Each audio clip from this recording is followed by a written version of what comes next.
এবার ইরানের মানুষের প্রশংসা করছেন ডোনাল্ড ট্রাম্প। তিনি বলছেন যে ইরানের মানুষ খুব শক্তিশালী এবং তারা খুব কষ্ট সহ্য করতে পারে, তবে তারা যোদ্ধা নয়। শীঘ্রই তিনি ইরানের সঙ্গে চুক্তিতে আসছেন বলে তিনি আশ্বস্ত করলেন। এবার আর কার প্রশংসা করবেন তিনি? এত প্রশংসা করার পরও ছিঁড়ে ভিচ্ছে না। এবার বলছেন যে ইরানের মানুষগুলো খুব ভালো। ইরানের মানুষের সঙ্গে কবেই বা তিনি যোগাযোগ করলেন, কীভাবেই বা বুঝলেন তিনি তাদের?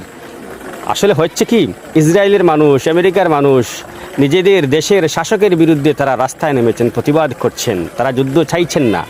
ইসরায়েলের মানুষ দোষারোপ করছেন তাদের প্রধানমন্ত্রীকে, বলছেন আপনি এর জন্য দায়ী, আমাদের পরিবারের সদস্যরা মারা যাচ্ছে ওখানে গিয়ে, আপনি এর জন্য দায়ী। কিন্তু ইরানের মানুষ, ইরানের মহিলারা এত কিছু সহ্য করার পরও এর বিরোধীরা পর্যন্ত ইরান সরকারের পাশে দাঁড়িয়েছেন, সেনাবাহিনীর পাশে দাঁড়িয়েছেন, তারা তাদের অলংকার খুলে খুলে দিচ্ছেন যুদ্ধের জন্য।